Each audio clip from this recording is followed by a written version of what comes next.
अस्सलाम वालेकुम जी। जोर का जोड़ में सबा न्यूज़ पर हाफिज़ मोहम्मद इमरान आपको खुशामदीद कहता है। ऑस्ट्रेलिया में पाकिस्तान और ऑस्ट्रेलिया की टीमों के माबैन इन 3 टेस्ट मैचों की सीरीज़ का दूसरा टेस्ट मैच जारी है और आज पाकिस्तान ने 194 रन बनाए हैं 6 विकेटों के नुकसान पर। एक ऐसा मौका इस टेस्ट मैच में ज़रूर आया जब पाकिस्तान 100 से ज़ायद रन बना चुका था और उसकी सिर्फ एक ही विकेट गिरी थी और उस वक्त यूँ लग रहा था कि शायद पाकिस्तान ऑस्ट्रेलिया के जो 300 से ज़ायद रन हैं उनका वज़न भी एक साइड पर करेगा और एक अच्छी बर्तरी की तरफ पाकिस्तान जा सकता है, लेकिन ऐसा ना हुआ।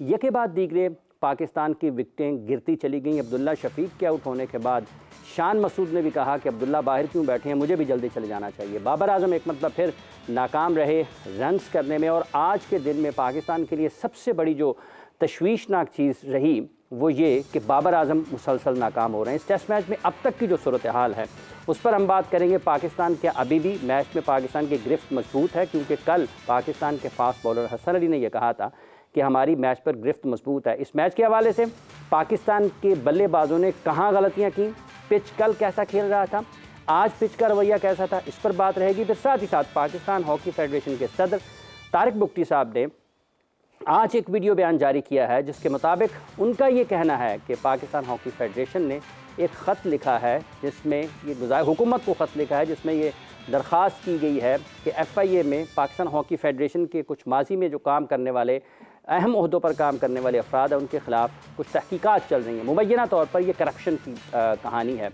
और उन लोगों को जिनके नाम हैं उनको बैरून मुल्क जाने से रोका जाए उस वक्त तक के जब तक तहकीकात मुकम्मल नहीं हो जाती हैं। इस पर बात करेंगे। फिर पाकिस्तान क्रिकेट बोर्ड में जिस तरह से मामलात आगे बढ़ रहे हैं, पाकिस्तान के टीम डायरेक्टर के हवाले से मुख्तलिफ इत्तलात जो आ रही हैं कि क्या पाकिस्तान बेहतर तरीके से इस टेस्ट मैच की और इससे पहले जो पहला टेस्ट मैच खेला गया इस टेस्ट सीरीज़ की तैयारी कर पाया है या नहीं कर पाया। फिर एक और ख़बर ये भी है और यह कि पाकिस्तान के जो क्रिकेटर इस वक्त बिग बैश लीग खेल रहे हैं उन्होंने पाकिस्तान क्रिकेट बोर्ड से ये दरख्वास्त की थी कि उन्हें मज़ीद 2 मैचेस खेलने की इजाज़त दी जाए जब तक कि वो पाकिस्तान टीम को ज्वाइन करें। उससे पहले इत्तलात ये हैं कि पाकिस्तान क्रिकेट बोर्ड ने इजाज़त नहीं दी है।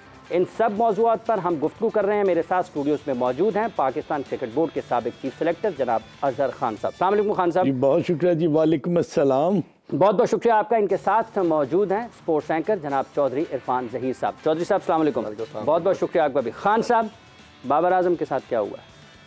हाफिज़ साहब, बाबर आजम से पहले मैं आपको ज़रा थोड़ा सा इस टेस्ट मैच के बारे में अगर आपकी इजाज़त हो तो मैं बात कर लूँ, क्योंकि जैसा कि कल आपने देखा कि 187 for 3 जब गेम ख़त्म हुई तो उसके बाद ना मेरा ख्याल है कि पाकिस्तान टीम ने बड़ा अच्छा कमबैक किया, क्योंकि एक स्टेज पर यह भी सोचा जा रहा था कल शाम को कि अगर ऑस्ट्रेलिया 350 या 400 रन कर लेता है तो वो फिर पाकिस्तान के लिए बहुत मुश्किलात जो है ना वो आ सकती हैं। But somehow the other Pakistan के बॉलर्स ने बहुत उम्दा की और काफ़ी देर के बाद हमने बहुत एक्साइटिंग और बड़े ही इंटेंसिव किस्म की क्रिकेट देखी जिसमें इन्होंने कैचेस बड़े अच्छे किए। आउटफील्ड में आप देखें और स्लिप में बहुत उम्दा कैचेस किए जिससे यके बाद दीगरे पाकिस्तान के बॉलर्स को विकेट मिली।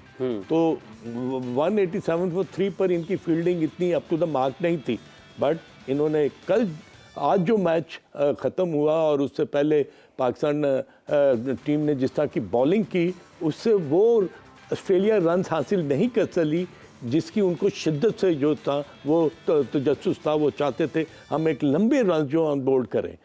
बाबर आजम की खान साहब कथा कलामी की माजरा चाहता हूँ, हमें इस पर आगे गुफ्तगू को बढ़ाते हैं, लेकिन अगर आप इजाज़त दें तो पाकिस्तान के साबिक कप्तान सलमान भट्ट साहब ने हमें टेलीफोन लाइन पर ज्वाइन किया, उनकी भी राय लेते हैं। फिर जो आज आपने कम बैक की बात की है, भट्ट साहब अस्सलाम वालेकुम, बहुत शुक्रिया आपका। ये बताइएगा, जैसे अजहर खान साहब ये कह रहे हैं कि पाकिस्तान ने एक कम बैक किया, जो बॉलिंग में पाकिस्तान ने उनको बहुत ज़्यादा रन नहीं बनाने दिए, आपको लगता है कि पाकिस्तान उस कम बैक से फ़ायदा उठाने में नाकाम रहा है और जो पाकिस्तान ने बैटिंग की है, जो शॉट सिलेक्शन रही है हमारे प्लेयर्स की, आप समझते हैं कि ये वही जो तैयारियां होनी चाहिए थी पाकिस्तान की इस टेस्ट सीरीज़ के लिए, उन तैयारियों में कमी की वजह से कहीं ना कहीं नुकसान हो रहा है? अस्सलाम वालेकुम हाफिज़ जी आपको भी और मेरे कोच अजहर भाई को और वो साथ ज़हीर बैठे हैं। अच्छा, जब coming back to the game, I think कि पाकिस्तान ने इनिशिएटिव ग्रैब किया मॉर्निंग में 7 for 68, आखिरी 7 विकेट तकरीबन 68 रन पे गिरी ऑस्ट्रेलिया की। और जैसे इन्होंने जिक्र किया फील्डिंग में डेफिनेटली अच्छे कैचेस हुए। रिजवान ने इनसाइड एज पे बहुत शानदार उसने कैच किया कीपिंग में। बॉलिंग अच्छी हुई और बहुत कुछ पाकिस्तान ने पॉजिटिव किया। उसके बाद एक आउट पे भी 130। सो वहां तक जब शान और अब्दुल्ला शफीक अपनी 50s को अप्रोच कर रहे थे, पाकिस्तान की काफी अच्छी पोजीशन थी। बट देन एक कोलैप्स हुआ और उसमें शॉट मेकिंग तो क्या, पाकिस्तान के प्लेयर तो डिफेंस करते हुए आउट हुए। पाकिस्तान के प्लेयर शॉट मारते हुए थोड़ी आउट हुए। बाबर आजम हो गए या साउथ शकील हो गए, they were outsmarted. Australia bowled well, और जब वो इनको ट्रैप करते हैं, जब वो उन्हें बैकफुट पे पुश करते हैं चंद शॉर्ट बॉल्स के बाद, और फिर आगे से एक बॉल हल्का सा अंदर आता है, एंगल्स को यूज करते हैं, तो हमारा जो डिफेंसिव मैकेनिज्म है या जो गेम रीड करने का तरीका है बीइंग बैटर्स, वो इतना कह लें कि it's not on the right path. और वहां पर पाकिस्तान को जो है एक के बाद दो, दो के बाद तीन और 5 विकेट को एक सक्सेशन में गिरी और सारा का सारा इनिशिएटिव जो है वो हमारा लूज हो चुका है। यानी कि अब ये आप दुआ करें कि आपके जो आमिर जमाल है वो थोड़ा साथ दे, थोड़ा रिजवान अच्छा खेले, तो ये डेफिसिट कम हो जाए। क्योंकि अगर 50-60 का रहता है तो आप मैच में रहेंगे, लेकिन अगर ये डेफिसिट लेट से 100, 90, 110 रन पे रह गया और ऑस्ट्रेलिया ने आगे फिर 250-300 कर दिया, तो फिर consider it gone once more. तो I think it is the similar story. I think ये कोई ऐसा नहीं है कि इस मैच की कोई प्लानिंग खराब हुई या इस पर्टिकुलर मैच में कुछ हुआ। ये पूरा एक बिल्डअप है। देखें, आप सीरीज में जाते हैं, पहले आप ये कहते हैं कि जी सरफराज को हमने ना क्योंकि श्रीलंका में रन किए थे तो हमने उसको पर्थ में खिला दिया, और अब टैक्टिकल डिसीजन है कि ऑस्ट्रेलिया में उसको मुश्किल होती है तो हम उसको बाहर बिठा रहे हैं। और भैया tactically the most difficult place to play was Perth, फिर आप वहीं पे उसको बिठा देते। उसके कौन से कटफुल मशहूर है। बात यह है कि वो स्ट्रगल करता है अगेंस्ट जेन्युइन पेस बॉलिंग, और स्क्वायर ऑफ द विकेट उसके रन वाले ऑप्शन नहीं है इतने। वो स्पिन पे बहुत शानदार खेलते हैं, डोमिनेट करते हैं। तो आप हॉर्सेस को कोर्सेस में जाते, आप रिजवान को खिलाते, वहां पर आपने वो डिरेट चेंज किया, आपने फिर स्पिनर रेगुलर नहीं खिलाया, आप 4 मीडियम फास्ट बॉलर के साथ गए जिनकी तकरीबन एक जैसी पेस है, जो तकरीबन सिमिलर बॉलर्स हैं। तो ऑस्ट्रेलिया को आपने क्या वैरायटी दिखाई वहां पर, क्योंकि आपके तमाम बॉलर 130, 129 पे बॉलिंग कर रहे हैं। आमिर जमाल कह लीजिए fractionally quicker, but again with not very much experience. उसकी पहली सीरीज है, उस पर वो अच्छा कर रहे हैं। उनसे जितना एक्सपेक्ट किया गया था वो उससे बहुत अच्छी बॉलिंग कर रहे हैं, विकेटें ले रहे हैं। So I think we have never prepared, जहां पर आपको लगे कि जी ऑस्ट्रेलिया में हमने जीतना है, हमारा ये मकसद रहा है। इसकी प्रिपरेशन 20-25 दिन के कैंप में नहीं होती, ये फिर एक लंबा प्रोसेस है जो चलता है। When you build people, Australia में जाके आपने कॉन्कर करना है। आज तक पाकिस्तान वहां पर नहीं जीता, तो देयर इज अ रीजन। तो आई थिंक कि we lack long vision, long term planning. हम शॉर्ट टर्म और खानापूरियों पे रहते हैं, बिट्स एंड पीसेस प्लेयर्स पे हम बिलीव करते हैं, स्पेशलिस्ट के ऊपर नहीं करते। टेस्ट मैचेस जो है वो स्पेशलिस्ट के ऊपर जीते जाते हैं, और हमने देखा है कि जरा सा प्रेशर आता है हमारी बैटिंग पे, फ्रेजाइल है, पूरे बैट्समैन नहीं है बीच में, थोड़ी सी बॉलिंग कर लेंदा बंदा, थोड़ी सी बैटिंग कर लेंदा, तुम टेस्ट मैच जी पा लेंदे हो। ये ऐसे नहीं चलती टेस्ट मैच की गेम। ठीक है। अच्छा सलमान साहब, आपने कहा कि आधा तीतर आधा बटेर, दूसरे लफ्ज़ों में हम ये खिला रहे हैं। आप समझते हैं कि इस टेस्ट मैच में एक रेगुलर स्पिनर होना चाहिए था, जैसे आज नेथन लायन ने बॉलिंग की है ऑस्ट्रेलिया की तरफ से? अगर हम स्पिनर्स की और स्पेशलिस्ट की बात करते हैं, साउथ अफ्रीका का इंडिया के साथ मैच चल रहा है, वो भी अपने रेगुलर और स्पेशलिस्ट स्पिनर के साथ हैं। हम ऑस्ट्रेलिया में हैं, ऑस्ट्रेलियन अपने स्पेशलिस्ट स्पिनर के साथ हैं, हम नहीं हैं। इसकी आपके ख्याल में क्या वजह हो सकती है?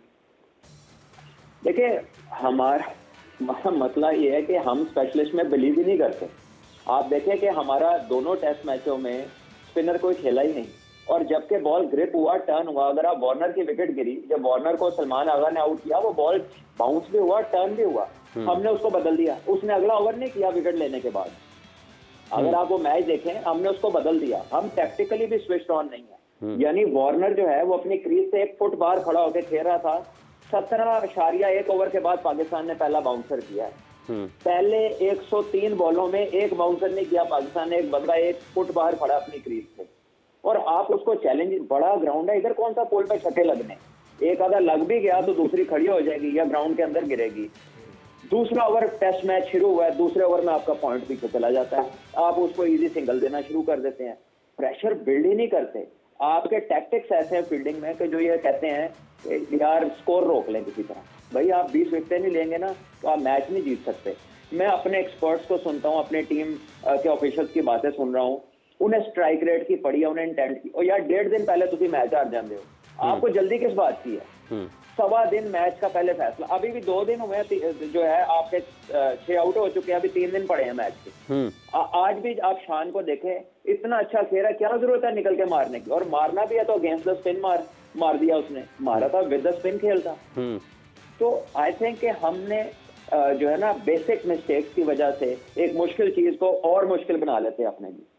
ठीक है, जबकि इससे बहुत बेहतर है हम, और इससे बेहतर कर सकते हैं हम, इससे बहुत बेहतर हैं और इससे बेहतर कर सकते हैं। आपका बहुत बहुत शुक्रिया सलमान भट्ट साहब, आपने अपना वक्त दिया और अपनी कीमती राय हमारे नाज़रीन तक पहुंचाई। चौधरी साहब, जैसे बात हो रही है शान मसूद के शॉट की, और उससे पहले कि हम स्पेशलिस्ट की तरफ नहीं जाते हैं, आपको क्या लगता है कि वाकई एक स्पेशलिस्ट स्पिनर जो है उसकी कमी पाकिस्तान को महसूस हो रही है या नहीं हो रही है? जिनको एहसास होना चाहिए उन्हें एहसास ही नहीं है कि एक स्पेशलिस्ट स्पिनर होना चाहिए था या नहीं। सब इसमें हम टीम सिलेक्शन के पहले टेस्ट मैच के हवाले से भी हमने बात की थी कि टीम सिलेक्शन गेम सेंस का सबसे बेहतर आपको रिफ्लेक्ट करता है कि आपका माइंडसेट क्या है। पहले टेस्ट में भी देखा हम विदाउट स्पिनर गए, वो नेथन लाइन के साथ गए, उसने आउट करके दिए, हमारे पास नहीं था। फिर इस टेस्ट मैच में आए तो 2 मैंने तब्दीलियों की बात की थी कि होनी चाहिए थी।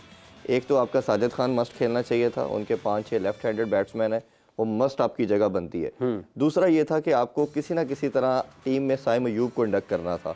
आप ये देखें कि ऐसी पिचेस के ऊपर जब बॉल क्रैक्स खुलते हैं या बॉल सीम और स्विंग करती है तो एक बॉल चाहिए आपको आउट करने के लिए, वो कहीं ना कहीं पड़ जाएगी। वो पहली बॉल भी हो सकती है, वो 100वीं बॉल भी हो सकती है। ऑस्ट्रेलिया और पाकिस्तान की बैटिंग में अगर आप डिफरेंस देखेंगे तो क्या हम उनसे बेहतर रीड करते हैं उनकी कंडीशन को? हम तो नहीं जानते ना उनकी कंडीशन क्या है, तो वो स्पिनर के साथ गए, हम नहीं गए। दूसरा, अगर आप उनकी बैटिंग देखें तो उनको चांसेस मिले, हमने कैचेस भी ड्रॉप किए, उनके बैट्समैन ने अपनी शॉट्स नहीं रोकी, वो बीट होते रहे, वो अपनी शॉट्स खेलते रहे। इमाम 60-70 बॉलें खेल के 10 रन कर रहा है। इसी तरह बाकी भी आप तमाम बैटर देख लें, अगर बाकी तो खड़े नहीं हुए अब्दुल्ला शफीक के अलावा, बट अगर आप शॉट्स देखेंगे तो शॉट्स नहीं हमारे बैटर ने खेली। हमने करना क्या था कि एक साइम अयूब जैसे बच्चे को ऐड करना था, जो जिसके पास शॉट्स थी सारी, वो चलाता अपनी शॉट्स, लगती तो उनके ऊपर प्रेशर आना था। तो प्योरली टीम बैट सिलेक्शन। दूसरा, हमें सबसे बड़ा जो नुकसान हो रहा है वो बाबर आजम की बुरी बैड फॉर्म का हो रहा है। हमने कहा जी वो कप्तानी उनसे ले ली जाएगी तो उन पर प्रेशर कम हो जाएगा। बाबर पहले अगर आप उनके आउट देखें वर्ल्ड कप के अंदर तो वो फुल शॉट पे कम से कम 6-7 दफ़ा आउट हुए, और वो मिड विकेट पे डायरेक्ट सीधी बॉल मारते थे, ना ऊपर खेलते थे नीचे।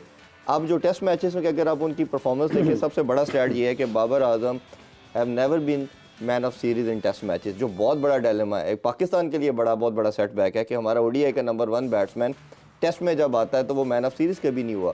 तो पहले वो आउट स्विंगर पे फंस रहे थे, अब इस दफ़ा कमिंस ने क्या किया, इन स्विंगर की और पूरे एक्सपोज हो गए। तो जब आप देखें, आप एशिया की कंडीशन में नहीं खेल रहे, ये हमसे ज़्यादा बेहतर एक्सप्लेन कर सकते हैं कि जब आप एशियन कंडीशन पे होते हैं, फ्रंट फुट पे आके खेलते हैं। ऑस्ट्रेलिया या साउथ अफ्रीका पे जाते हैं तो आप बैक फुट पे जाते हैं, आप अपने आप को टाइम देते हैं ताकि आप स्विंग को काउंटर कर सके। तो जब आपका मेन बैटर आपका वो नहीं काउंटर कर पा रहा हो, जिस तरह आपने बात की पहले शान मसूद की, गेम सेंस देखिए हफीज जी क्या है कि आपको according to situation, according to the circumstances अपने आप को गेम को चेंज करना है। आपने जिस तरह सलमान भट्ट साहब ने कहा कि गेंद स्पिन की ज़रूरत क्या थी, आपके पास सेटल लेना है, नया बैटर आके इस तरह रन इन कंडीशन पे नहीं कर सकता। अब मिचेल मार्श कम से कम 42 रन के अंदर 5 दफ़ा बचा, वो अपनी शॉट्स खेलता रहा। तो आपको ये मालूम है ये पिच उस तरह की नहीं है कि इजी शॉट्स है, जो खड़ा है उसने चलना है आगे। तो जब आपकी गेम सेंस कैप्टन की नहीं होगी तो ऑब्वियसली बाकी लोगों को, बाबर आजम जो अभी बात की है, इरफान ज़हीर साहब ने भी और भट्ट साहब ने भी कहा है कि स्पेशलिस्ट के साथ हम नहीं हैं, तो एक जो सबसे ज़्यादा अहम एक और चीज़ भी है खान साहब कि हम डिफेंस करते हुए भी आउट हो रहे हैं। शॉट खेलना तो एक अलग बात है, डिफेंस करते हुए भी आउट हो रहे हैं, तो डिफेंसिव मैकेनिज़्म है वो तो हिला पड़ा है। फिर बाबर भी उसी का शिकार है। हाफिज साहब, जो बाबर की आपने बात की ना, मैं उस पर ये कहूँगा कि सीरीज़ शुरू होने से पहले आप ये देखें कि जितने भी ऑस्ट्रेलिया के टॉप प्लेयर्स थे ना, they all were talking about Babar Azam कि जी ही सच अ क्लास प्लेयर कि उसको आउट करने के लिए ना हमें बड़ी मेहनत करनी पड़ेगी, बड़ी समझ और सूझ और बूझ के साथ हमें उसको बॉल कर। They were creating a sort of वो कहते हैं ना uncertainty in the mind of the batsman. ठीक है, बैटर जो है वो बाबर आजम है, उसके बारे में अलकाबात किए जा रहे हैं कि क्या गेम प्लान होगा, किस तरह उसको हम बॉल करेंगे। Is such a class player, अगर वो खड़ा हो गया तो अकेला ही मैच को जिता देगा। ये है psyche of the Australian team. They create a hype about a player और फिर उस पर ही वो सारा हमला करते हैं। ये आप देखें कि हमेशा वो आपके नंबर 1 प्लेयर जो है ना, उसको वो फेल करने की कोशिश करते हैं कि अगर इसको हमने पकड़ लिया ना तो उसके बाद उनकी आधी टीम जो है ना वो स्ट्रगल करेगी। ठीक है। अब पर्थ में आप देखें कि उसने 22 बॉल किए थे इसको, जो कि विदाउट अ सिंगल रन, और उसके बाद एक बॉल जो है स्लाइटली शॉर्ट ऑफ लेंथ आगे गिरा, इन्होंने एंगल ऑफ द बैट के साथ खेली और ये कॉट बिहाइंड हो गए। आज क्या हुआ? आज हुआ कि उन्होंने बाबर को ना सेटअप करने के लिए बार बार निकालते ना कमिंस ने गेंद अंदर लाया, और आप देखेंगे उसके बैट का जो एंगल है ना उसमें गैप था। दैट वाज नॉट इन, वो जिसे कहते हैं ना full face of the bat, वो नहीं खेला गया। तो आप जब टेक्निकली जब वेल इक्विप नहीं होंगे ऑस्ट्रेलियन कंडीशंस में, जैसा कि चौधरी साहब ने बात की कि फ्रंट फुट पर हमें आदत है, अब जब आप बैक फुट पर आके खेलते हैं ना तो आपका हैंड आई कोऑर्डिनेशन जो है ना वो हमेशा अफेक्ट करता है, क्योंकि आपकी आदत बनी हुई है बॉल को आगे जाके खेलने की। मगर जब बॉल सीम पर पड़कर बाहर भी निकलेगा तो अंदर भी आएगा, और आप बैक फुट की टेक्निक पर नहीं इतने अच्छी तरह उसको आप समझते, तो फिर आपको ना कहीं यहाँ स्लिप में कैच हो जाएगा, कॉट बिहाइंड हो जाएगा, पैडो पर, या फिर आपकी खिड़की बनेगी। एब्सोल्युटली खिड़की बनेगी। ये बात हो रही है जी पाकिस्तान के जो बल्लेबाज हैं उनकी तकनीक है। उस हवाले से पाकिस्तान के बल्लेबाज ना तो जारहाना अंदाज में खेलते हुए रन करने में कामयाब हो रहे हैं, और ना ही उनकी दिफाई अंदाज इस तरह का है कि जिसको आप ये देखकर कह सकें कि ये बिल्कुल बहुत ही मजबूत दिफाई तकनीक के हामिल हैं और किसी भी जगह पर रन कर सकते हैं। पाकिस्तान के लिए सबसे बड़ा मसला इस वक्त ये रहा है कि पाकिस्तान के जो टॉप क्रिकेटर हैं, टॉप बैटर हैं, पाकिस्तान के साबिक कप्तान बाबर आजम, जो कि इस पाकिस्तान की इस बैटिंग के लीडर हैं, वो भी नाकाम है। पाकिस्तान की पेस बैटरी के लीडर शाहीन आफरीदी हैं, वो भी तवक्कुआत के मुताबिक परफॉर्म नहीं कर पा रहे हैं। ये किस तरीके से पाकिस्तान की कारकर्दगी को मुतासर कर सकता है, इस वक्फे के बाद हम बात करेंगे। हमारे साथ रहिए।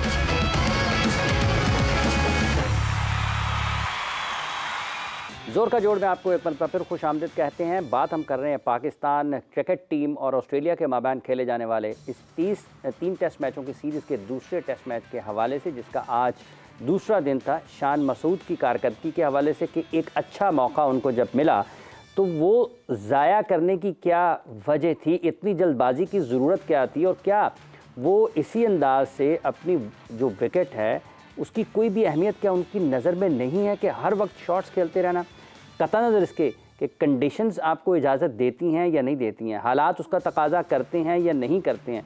आप खेलते चले जाएंगे और आप कप्तान भी होंगे पाकिस्तान टीम के। खान साहब। हाँ जी बिल्कुल, हाफिज़ साहब आपने सही बात की है, क्योंकि एक बहुत अच्छा मौका था जब दोनों अब्दुल्ला शफीक और शान मसूद बैटिंग कर रहे थे, तो ऐसा महसूस हो रहा था कि ये दोनों के पास अब गेम जो है ग्रिप है। हालांकि आप देखें कि बहुत सारे बॉल जो थे ना वो बीट किए हैं बैट्समैन को, और जैसा भी चौधरी साहब ने बात की थी कि वहाँ पर अगर आप खड़े रहेंगे ना और रन नहीं करेंगे तो कोई ना कोई बॉल तो आपको पड़ना ही है। मगर इस किस्म की शॉट खेलना, देखिए लेथन लॉयन जो है ना 500 प्लस विकेट्स वो ले चुका है टेस्ट क्रिकेट में। हाफिज़ साहब, इट्स नॉट अ जोक। वो दुनिया का I think is probably the only spinner who has taken more than 500 wickets. तो उससे आप देखें कि मैंने दुनिया में जो स्पिनर्स देखे ना उनका मैं अगर मुआवजा करूँ ना, मरहूम अब्दुल कादिर, नज़ीर जूनियर, ये इनके बॉल में आवाज़ आती थी। आवाज़ क्यों आती थी कि बॉल को पर रेवोल्यूशन होती थी, रेवोल्यूशन को ना वो कट करते थे हवा में। अब जब आप अगर आउट होता हुआ देखें शान मसूद को, तो जब लेथन लॉयन ने बॉल को छोड़ा है ना तो उस वक़्त he was moving, Shan Masood was moving, तो बॉल डिप किया है क्योंकि बॉल में रेवोल्यूशन थी। जब बॉल डिप किया तो he couldn't get into the pitch of the ball, और वो वहाँ से उसने यूं करके मारी है, वो आउटसाइड टॉप एज लगा और कवर में चढ़ गया और आउट। ये इतना अच्छा मौका था हाफिज़ साहब पाकिस्तान टीम के लिए और शान मसूद के लिए एज अ कैप्टन, एक बड़ा शौक करता, और पाकिस्तान जो है वो उस नहज पर पहुंच जाता कि जहां पर they could have taken the first inning lead also. मगर पहली इनिंग्स की लीड ले सकता था पाकिस्तान, बिल्कुल। और अब्दुल्ला शफीक और इसकी जो वो obviously caught and bowled was brilliant from Cummins ना, जो कि अब्दुल्ला शफीक आउट हुआ। मगर शान मसूद की विकेट जो है ना, ये तो उन्होंने गिफ्ट की है, और अब देखें कि हम अब स्ट्रगल कर रहे हैं कि हम किस तरह उनके रन्स के करीब पहुंचेंगे। हमें टेलीफोन लाइन पर ज्वाइन किया है जी सीनियर स्पोर्ट्स जर्नलिस्ट एंकर जनाब मिर्ज़ा इकबाल बेग साहब ने। बेग साहब अस्सलाम वालेकुम। वालेकुम अस्सलाम हाफिज़ साहब। बहुत शुक्रिया आपका बेग साहब। बेग साहब, आप किस तरह से देखते हैं पाकिस्तान की जो आज विकटें गिरी हैं, एक तरह से यके बाद दीगरे एक अच्छा आगाज़ ज़रूर हुआ और एक बड़ी अच्छी पार्टनरशिप लगी शान मसूद और अब्दुल्ला शफीक की, लेकिन उसके बाद जब विकटें गिरने पर आई हैं तो फिर रुका कोई भी नहीं है। तो आप समझते हैं कि पाकिस्तान ने एक अच्छा मौका ज़रूर ज़ाया किया है सीरीज़ में और इस मैच में कमबैक का? सबसे पहले तो हाफिज साहब, मैं अजहर भाई को सुन रहा था कि सारा नजला आप शान मसूद पर क्यों गिरा रहे हैं। शान मसूद की और अब्दुल्ला शफीक की जो पार्टनरशिप हुई और जिस तरह से इमामुल हक 44 गेंदों पर 10 रन बनाकर वो आउट हुए, तो वो तो प्रेशर तो वहीं से था। We must give credit to Shan Masood and Abdullah Shafiq. ठीक है, शान मसूद ने अटैक शुरू किया, उस पर एक छक्का भी मारा उसने नेथन लायन को और उसका बैट ट्विस्ट कर गया, लेकिन उसने 54 रन की जो इनिंग्स खेली वो अच्छी इनिंग्स थी। अगर चले शान मसूद की वजह से कलैप्स हुआ, बाकियों ने क्या किया, आगा सलमान ने क्या किया, सऊद शकील ने क्या किया, जो बाकी बैट्समैन भी आपके जिस अंदाज से आउट हुए वो तो सबके सामने। लेकिन मेरे ख्याल में अब एक दरअसल एक हवा चल निकली है कि शान मसूद ने इतने दिनों के बाद रन स्कोर किए, शान मसूद पे क्रिटिसिज्म बहुत हो रहा है और पूरी लॉबी बन रही है कि इस सीरीज के बाद अगर 3 में ये सीरीज हारता है पाकिस्तान खुदा न खास्ता, तो आप देखिएगा अगले कप्तान शाहिन आफरीदी होंगे। तो एक तो पूरी लॉबी तैयार हो रही है, आहिस्ता आहिस्ता उसको तनकीद का आदम बनाया जा रहा है। ये नहीं मैं कह रहा कि मेरा ताल्लुक कराची से तो मैं शान मसूद को फेवर कर रहा हूँ, लेकिन Shan Masood is a good batsman, उसको अपॉर्चुनिटी मिली है, उसे इस अपॉर्चुनिटी को अवेल करना चाहिए था, 50 को 100 में कन्वर्ट करना चाहिए था। पिछले मैच में भी वो तेज खेलता हुआ 30 रन बनाकर आउट हुआ पर्थ में, लेकिन यहाँ पर भी उसने यही कोशिश की ना। जब आप इमामुल हक को क्यों नहीं ब्लेम करते, पिछले मैच में उसने 144 गेंदों पर 62 रन बनाए, वो तो अपने लिए खेल रहा है। यहाँ तो शान मसूद ने कोशिश तो की ना कि टीम के लिए कुछ करे। मानता हूँ गलती हुई है, मैं उसका वकील नहीं हूँ, लेकिन हमें इस तरह से एक आदमी को पाकिस्तान का जो कलैप्स हुआ सिंगल आउट नहीं करना चाहिए। पाकिस्तान की ठीक है विकेटें गिरी, 124 पे एक खिलाड़ी आउट था और फिर उसके बाद पाकिस्तान की 5 विकेटें धड़ाधड़ गिर गई। तो लेकिन फिर भी मैं समझता हूं कि अब देखते हैं कि रिजवान क्या करते हैं, क्योंकि वो T20 स्टाइल से बैटिंग कर रहे थे, उन्होंने छक्का भी मारा है पैट कमिंस को, तो बहुत डिपेंड करता है कल पहले सेशन पर। आपको लगता है कि हिकमत अमली में कहीं ना कहीं पाकिस्तान की तरफ से कुछ कमी है या इस सीरीज की तैयारी के लिए कोई कमी रह गई है? जो प्रोफेसर साहब है उनकी तो प्रमोशन हो गई ना, वो प्रिंसिपल बन गए हैं मोहम्मद हफीज, और यही वजह है कि प्रिंसिपल साहब किसी स्पिनर को नहीं डालते अपनी टीम में। पिछले टेस्ट मैच में भी स्पिनर को नहीं डाला, इस टेस्ट मैच में भी नहीं डाला। उनकी हिकमत अमली निराली है। उनकी कोचिंग का क्या तजुर्बा है कोई उनसे पूछे। अभी 1-8 साल पहले तक तो वो खेल रहे थे, PSL खेल रहे थे, और फिर जब वो रिटायर हुए तो असल में ये है ना कि जो हिकमत अमली इतना बड़ा इंतजाज गया हुआ है इमरान वहां पर, तो इस हिकमत अमली कौन बना रहा है ये तो समझ में नहीं आ रहा। अब इन्होंने यासिर अरफात को ले लिया है कि वो हाई परफॉर्मेंस कोच होंगे न्यूजीलैंड के दौरे पर। साइमन हेलमेट पर मैंने ही तनकीद की थी कि साइमन हेलमेट को रेड बॉल का कोई तजुर्बा नहीं है और वो विमेन टीम की कोचिंग करता है, ऑस्ट्रेलिया में है। हफीज साहब ने चूंकि वो एजेंसी, वो जो इनके प्लेयर्स के जिनके पास कॉन्टेक्ट होते हैं, चूंकि उसका भी साइमन हेलमेट से कॉन्टेक्ट था और हफीज साहब का भी साइमन हेलमेट से था, तो उसको जो है वो हफीज साहब का ICA से था और उसी कंपनी से, उसी एजेंट से साइमन हेलमेट का था, तो उन्हें बना दिया। तो अब उनकी छुट्टी कर रहे हैं, उनका कोई और असाइनमेंट है। तो स्ट्रेटेजी जो है ना, जिस तरह वो कह रहे थे आपके हेड कोच कि हम जो है ऑस्ट्रेलिया को ऑस्ट्रेलिया से हम कंपीट करने नहीं आए, डिफीट देने आए, तो आप खुद बैकफुट पर चले गए। आप कौन सी डिफीट देने आए? आज मैं समझता हूँ पहला सेशन बड़ा अच्छा रहा जब पाकिस्तान ने ऑस्ट्रेलिया की 7 विकेटें ली, बॉलिंग अच्छी हुई, शाहिन आफरीदी आहिस्ता आहिस्ता रिदम में वापस आ रहे हैं। आमिर जमाल को 19 ओवर्स क्यों दिए? उसको तो और ज्यादा बॉलिंग करानी चाहिए थी, उसने 3 आउट किए। फिर हसन अली है आपके पास स्पिनर, आगा सलमान को आपने रखा है, सिर्फ 5 ओवर दिए उसको पूरी इनिंग्स में। तो अब देखते हैं स्ट्रेटेजी है। बैट बॉल क्रिकेट खेलने के चक्कर में वो कहते हैं ना कि कौवा चला हंस की चाल, अपनी चाल भूल जाते हैं, ये ना हो जाए।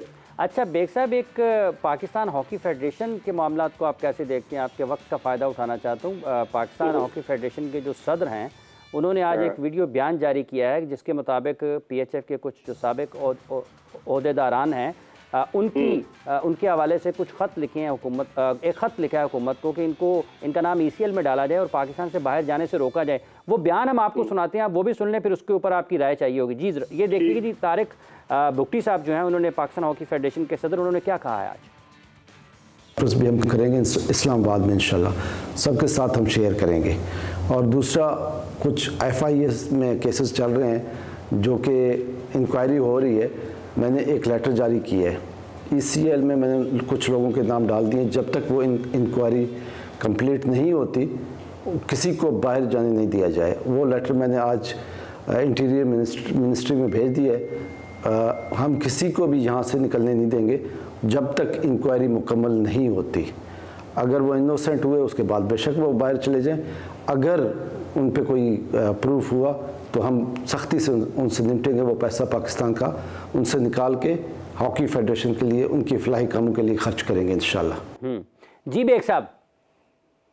यार मसला ये है कि इस घर को आग लगी घर के चिराग से। ECL पे नाम डाला है, कौन कौन आता है? शहबाज सीनियर आते हैं, राना मुजाहिद आते हैं, आसिफ बाजवा आते हैं, और सबसे बढ़कर उनके सरपरस्ते आला फिर खालिद खोकर आते हैं, और खालिद सज्जाद खोकर, और उसके अलावा अखलाक उस्मानी साहब आते हैं जो कि PHF के साबिक खादिम रहे हैं। तो माल तो इन लोगों ने लूटा है, और डेफिनेटली भुगटी साहब सही कदम ले रहे हैं। अब मेरी समझ में नहीं आता, 8 साल हो गए खालिद सज्जाद खोकर साहब को PHF का प्रेसिडेंट बने हुए, और आप अंदाजा लगाएं इमरान, आप भी हॉकी कवर कर रहे हैं, मैं भी हॉकी पर बड़ी गहरी निगाह रखता हूं। अगस्त 2015 से ये PHF के प्रेसिडेंट रहे, अब भी छोड़ने को तैयार नहीं है। इस्लामाबाद में इन्होंने प्रेस कॉन्फ्रेंस की, उस प्रेस कॉन्फ्रेंस में कौन था? अखलाक उस्मानी, जिस पर के बदगुमानी के इल्जामात है, और उनके भाई कर्नल रिटायर्ड आसिफ नाज खोकर। तो अब खोकर साहब को बाइज्जत अंदाज से चले जाना चाहिए, और मैं समझता हूँ तारिक भुगटी साहब सही स्टेप ले रहे हैं। वो खोकर साहब ने तो खुद, आपको याद है क्लिप मैंने चलाया था, प्रेस कॉन्फ्रेंस में कहा था कि अगर मैं इनके सबूत FIO को दे दूं तो शहबाज को हथकड़ी लग जाए। तो अब हथकड़ी किसको लगने जा रही है? लेकिन इस खेल को तबाही के दहाने पर ये लोग लेकर आ गए जब से पैसा आया है। और मेरी जो इत्तलात है कि गुज़िश्ता जो 8 साल में अरबों रुपए पाकिस्तान हॉकी फेडरेशन को मिले और अरबों रुपए खा लिए गए। अभी आप देख रहे ताज़ा तरीन मिसाल, जूनियर एशिया कप हुआ, वहां पर कौन कौन गया हुआ था? पूरा खानदान चला गया था। तो ये हॉकी के पैसे को हॉकी पर खर्च करने के बजाय अगर अपनी family federation, Pakistan hockey federation family hockey federation बनाएंगे तो भाई यही हाल होगा। मैं समझता हूँ बहुत अच्छा इकदाम उठाया है तारिक भुगटी साहब ने। और इस वक्त इंटरम वजीर दाखिला भी वजीर आजम पाकिस्तान जो है वो काकर साहब है। तो अब देखते हैं कि क्या होता है। बहुत बहुत शुक्रिया आपका बेग साहब, आपने अपना वक्त दिया और अपने ख्यालात का इजहार किया। जनाब चौधरी, जो भुगटी साहब ने अभी आपने बयान सुना है, आप समझते हैं कि पाकिस्तान की हॉकी के लिए ठीक है, या फिर हम माजी में चले जाएंगे जी इसने ये कर दिया इसने वो कर दिया? वो तो एक अजीब दंगल से बन जाएगा। आफू साहब, कोई भी डिपार्टमेंट या ऑर्गेनाइजेशन हो, अकाउंटेबिलिटी का सिस्टम तो मस्ट होना चाहिए। हमारा ना गवर्नमेंट लेवल पे हमने देखा, ना अदारों में देखा, तो किसी का भी नहीं है। जैसे इसकी एक छोटी सी एग्जांपल आ गई, अभी हमने वर्ल्ड कप के बाद इंतजामुल हक की देखी, कमेटी बनाई जा रही है, वो तला रहमानी को इन्वेस्टिगेट करेगी। अब वो किधर है? 1.5-2 मंथ हो चुके हैं, कोई हमें पता नहीं है। इसी तरह हॉकी के अंदर बात करें तो एक डेकेड ऑलमोस्ट 8-9 साल खालिद सज्जाद खोकर साहब ने किए। जो सेक्रेटरी उनके साथ होता था वो 2-4 साल के बाद चला जाता था। ख्वाजा जुनैद पे लाइफ टाइम बैन किया। अच्छा, वो जाते हैं तो IPC मिनिस्ट्री और तमाम वो आपकी गवर्नमेंट उनके लिए क्लैप करती है पार्लियामेंट, और उनको कहती थी दोबारा आए। अच्छा, वो फिर बैन कर देते हैं, वो कोर्ट में मामला चला जाता है, उसका अभी तक कोई नहीं पता कि वो गिल्टी हैं या नहीं है। कभी आपके 12 प्लेयर ग्राउंड में चले जाते हैं, उसकी इंक्वायरी हुई, कभी तक कोच कहता है मैनेजर की गलती, मैनेजर कहता है कोच की गलती। तो ये अकाउंटेबिलिटी तो अभी तक हुई नहीं है। मुझे पता चला था कि लास्ट ईयर 70 लाख की हॉकीज़ ऑन पेपर आई और वो बच्चों तक डिलीवर एक हॉकी भी नहीं हुई। वो 70 लाख की जगह पे पता चला कि गाड़ी आ गई किसी जो हॉकी फेडरेशन का दौरान था, उसने अपनी होंडा सिविक ले ली। तो जब उसकी इंक्वायरी का नहीं पता चला कि वो कहाँ गई, तो अकाउंटेबिलिटी जब तक नहीं होगी, जब तक एहतसाब नहीं होगा, तो ये तब तक तो ये बातों की हद तक अच्छा जी बोर्ड बन गया, कमेटी बन गई, फलाना हो गया, उसको इम्प्लीमेंटेशन तो हमने तो अभी 75 साल में पाकिस्तान में नहीं देखा, नाफिज होते नहीं देखा। खान साहब, इमामुल हक। जी बिल्कुल, इमाम must be struggling big time, क्योंकि थोड़ा सा उसका प्रॉब्लम जो है, हालांकि पर्थ में उसने 62 किए थे और उसके बारे में ये बिल्कुल कहा जा रहा था कि अकॉर्डिंग टू द सिचुएशन उसने बैटिंग नहीं की, मगर फिर भी वो कुछ रन्स कर गया था। तो मेरे ख्याल में जब 3.5 दिन में या 4.25 दिन में जब खेल जो मैच ख़त्म हो जाता है और पाकिस्तान 360 रन से हार जाता है, तो ऑक्यूपेशन ऑफ क्रीज अगर इमामुल हक और अगर वो 200 बॉल खेलते तो मेरा ख्याल वो 100 तो कर लेते, मगर उसका फायदा किसको होना था? पाकिस्तान की टीम को होना था। तो इट डजंट मैटर कि एक प्लेयर जो है अगर उसके बारे में आप ये कह दें कि नहीं, he is not up to the mark, he is not playing well और he is not scoring fast, तो मेरा ख्याल है ये उस प्लेयर के साथ ज्यादती है, क्योंकि कंडीशंस आर टोटली डिफरेंट। तो अगर वो उन कंडीशंस में भी अगर वो 160 या 70 बॉल खेलता है और 62 रन करता है तो एटलीस्ट वो उसने ऑक्यूपेशन ऑफ क्रीज तो की। अब जिस तरह वो आउट हुए हैं तो आई थिंक ये बड़ी अलार्मिंग चीज़ है कि फास्ट बॉलर को तो आपने सरवाइव कर लिया, तो फास्ट बॉलर के बाद जब स्पिनर आए तो ऑनेस्टली आई एम स्पीकिंग कि जो ओपनर्स होते हैं ना वो दुआ मांग रहे होते हैं कि नया गेंद अगर हमने सी ऑफ कर लिया है तो अब ये स्पिनर अगर आया तो इस पर तो हमें अब रन्स बड़े आसानी से मिलेंगे। मगर जब स्पिनर आके एक लेफ्ट हैंडेड बैट्समैन को आउट कर देता है ना तो वो भी एक लम्हा फिक्री है टीम के लिए। सलमान अली आगा जिस तरीके से आज आउट हुए और पहले टेस्ट मैच में भी अगर हम देखते हैं तो वो तो ऐसे है कि जहां मर्जी गेंद जा रही है बस उसको बैट लगाना है और बाहर चले जाना है। आप समझते हैं कि फिर ये जो हम कहते हैं कि हम स्पेशलिस्ट के साथ नहीं जाते हैं, अगर आपने यही परफॉर्मेंस लेनी है एक बल्लेबाज से तो फिर आप स्पेशलिस्ट स्पिनर के साथ जाते, हो सकता है कि आप रन्स कम कर लें। हम 4 स्पेशलिस्ट बॉलर्स के साथ गए, आप देखें कि एक टीम एफर्ट वहां पर नजर आई, सब ने विकेटें ली और 318 तक महदूद कर दिया। किसी ने 6 विकेट नहीं लिए लेकिन सब ने अपना अपना हिस्सा डाला तो रन्स हमने उनको 318 तक महदूद कर दिया। तो अगर एक स्पेशलिस्ट स्पिनर हो वो अपना किरदार अदा करे और सलमान अली आगा जैसी बैटिंग तो हो सकता है साजिद भी ऐसी कर ले। फिर देखिए हाफिज़ साहब ये एक प्रूवन चीज़ हो चुकी है। अब क्रिकेट के अंदर ओडीआई के अंदर वर्ल्ड कप में भी हमने देखा कि वो टीमें सर्वाइव की। वर्ल्ड चैंपियन की अगर ऑस्ट्रेलिया की बात करें, इंडिया की इवन बात करें, दोनों फाइनलिस्ट थे, इनके पास स्पेशलिस्ट थे। इनके पास इन्होंने इंडिया ने शार्दुल ठाकुर को डाला, ऑलराउंडर सा एक्सपोज हो गया और जैसे ही शामी आया तो डिफरेंस नजर आया कि स्पेशलिस्ट और ऑलराउंडर में कितना बड़ा फर्क है और वही डिफरेंस उनको फाइनल तक लेके गया। ऑस्ट्रेलिया के तमाम प्लेयर स्पेशलिस्ट, कोई इस तरह का नहीं। एक प्लेयर आप कहीं उसको मोमेंटम को कंटिन्यूटी देने के लिए अमर जमाल आपके पास ठीक है। और एक इमरान खान साहब हमेशा कहते होते थे कि अगर आपके 5 बैटर कुछ नहीं ना कर रहे तो छठा भी 99% चांस है कि कुछ नहीं करेगा, और वो हम अब देख चुके हैं पास के अंदर। साजिद खान को अगर आपने डक करना था बिल्कुल 100% बनती थी जगह आप करते। सलमान अली आगा को आप ये ज़रूर कह सकते हैं कि लास्ट सीरीज़ का मैन ऑफ सीरीज़ था जो श्रीलंका के अगेंस्ट खेली। मेरा अफसा मानना यह है कि गेम सेंस की मैं बार बार बात करता हूँ। गेम सेंस क्या है, आपका कौन सा बैटर कौन सा बॉलर कहाँ इफेक्टिव है वो देखना पड़ेगा आपको। अगर मैं बात कर रहा हूँ कि साइम अयूब के साथ आपको चांस लेना पड़ेगा। चांस का मतलब ये नहीं कि वो आते साथ सेंचुरियाँ करेगा, आपने एक्स फैक्टर डालना था। अब पाकिस्तानी एशिया की कंडीशन है, सब कॉन्टिनेंट की है, तो मेरा ख्याल है आपकी पहली चॉइस अगर आप बैटिंग ऑर्डर देखेंगे तो आप ज़रूर इमामुल हक को चूज़ करेंगे। बट अगर आप बाहर जाते हैं फॉरेन कंट्रीज़ में, ऑस्ट्रेलिया साउथ अफ्रीका जाएंगे तो ये अच्छी चॉइस नहीं है। आपको लगता है कि एक जारहाना अंदाज से जो स्क्वायर ऑफ विकेट ज़्यादा अच्छे शॉट्स हों ज़्यादा वो उसको शामिल। अभी देखें ना 16 में से 12 दफ़ा ये शॉर्ट बॉल पे आउट हुए। अब ये क्या कर रहे हैं, शॉर्ट बॉल को खेल ही नहीं रहे। टेस्ट में इनके पास लेवरेज आ गई है कि चलें ये डक कर देते हैं, बैठ जाते हैं, लीव कर देते हैं। अब टीमें उस पर आपके वर्कआउट करके आती हैं, वो कहते हैं चलें ये अगर एटलीस्ट हमें हार्म नहीं कर रहा, ये रन्स नहीं कर रहा, हमारे अगेंस्ट खड़ा भी है तो हमें बॉदर नहीं कर रहा। अगर आपके पास ऐसा बैटर होगा जिसके पास रेंज ज़्यादा होगी, और सब जानते हैं कि साइम अयूब के पास जो रेंज है शॉट्स की वो बहुत ज़्यादा है, आप उसको चांस देते, आपने एक्स फैक्टर उसकी अगर लग जाती, फॉर इंस्टेंस कमिंस को मारता, वो स्टार को मारता, लग जाती, और अगर इतनी बॉलें वो खेलता और 70-80 वो कर जाता, और आप देखें कि टीम कहाँ खड़ी होती। तो गेम सेंस की जो चीज़ है आपको वो करनी चाहिए। और दूसरा, हमारे बॉलर ने अगर इस टेस्ट मैच में थोड़ी बेहतर बॉलिंग की in comparison last test match, तो आप ये देखें 52 रन तो हमने एक्स्ट्रा दे दिए, जिसमें हमने कम से कम 8-9 चौके तो पीछे 28 पहले दिन हमने एक्स्ट्रा दिए थे। और अगर इन 52 में से फिर इसका मतलब ये है कि हमने एक निस्फ सेंचुरी अपनी तरफ से उनको 8-9 तो हमने चौके करवाए, 22 के करवाए। तो जब आपके बॉलर इतने वेवर्ड बॉलिंग करेंगे और ऐसी पिच के ऊपर जहाँ रन करने मुश्किल है, तो आप गिफ्ट दे रहे हैं उनको 50 का एक हमने उनको गिफ्ट दिया। खान साहब, सलमान अली आगा जिस अंदाज से आउट हुए हैं, लगते हैं कि वो टेस्ट मैच बैट्समैन होंगे ऑस्ट्रेलिया में जब आप टेस्ट मैच खेल रहे हो? नहीं हाफिज़ साहब, आप अपने सवाल का खुद ही जवाब दे रहे हैं कि पहले तो डिसाइड कर लें कि इज ही अ बैट्समैन और अ बॉलर, और is he an allrounder, is a batting allrounder और अ बॉलिंग ऑलराउंडर। क्योंकि जिस नंबर पर वो बैटिंग करने आते हैं ना, उस नंबर पर स्पेशलिस्ट बैट्समैन नहीं आता। तो इसका ये मतलब है कि बिट्स एंड पीसेस वाले खिलाड़ी को जब आप खिलाएंगे तो एटलीस्ट उसके बारे में आपके अंदर एक कॉन्फिडेंस है कि जी कोई नंबर 7 पर आकर मे भी ये 30-40 कर दे, कोई सैम्बलेंस ऑफ स्ट्रेंथ जो है वो टीम को मिल जाए, मगर ऐसा होता नहीं।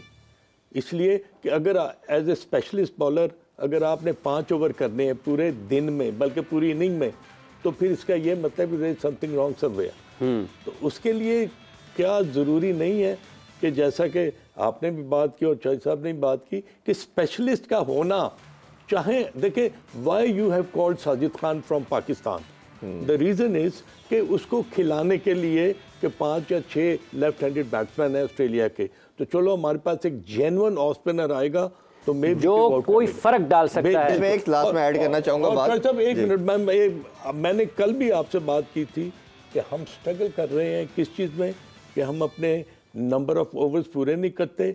2 बड़े क्रूशल पॉइंट्स हमारे टेस्ट चैंपियनशिप में ज़ाया हो गई हैं because we didn't have the spinner. हालांकि पिछले मैच में पर्थ में इसने Salman Ali Agha bowled about 22 overs, तो हमने बहुत बहुत शुक्रिया खान साहब आपका, अच्छा साहब बहुत बहुत शुक्रिया आपका। खिलाना था तो आपने फिर साजिद को खिलाते और बॉलिंग आप सलमान बॉलिंग बहुत बहुत शुक्रिया आपका चौधरी इरफान ज़हीर साहब, बहुत बहुत शुक्रिया आपका अजहर खान साहब, और आप देखने वालों का भी नाज़रीन बहुत बहुत शुक्रिया। प्रोग्राम का वक्त खत्म हो जाता है।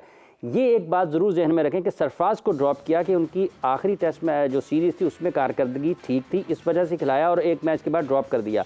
उसी कारकर्दगी की बुनियाद पर आपने सलमान अली आगा को भी मुंतखब किया, लेकिन उनकी उससे ज़्यादा ख़राब कारकर्दगी के बावजूद आप उनको टीम के साथ लेकर चल रहे हैं। तो ये दोहरा मयार है, इसकी निशानदेही कौन करेगा और उस पर काम कौन करेगा। हाफिज़ मोहम्मद इमरान जोर का जोड़ की आज किस किस से आपसे इजाज़त चाहता है। अपना बहुत सा ख्याल रखें, हमें इजाज़त दें, अल्लाह हाफिज़।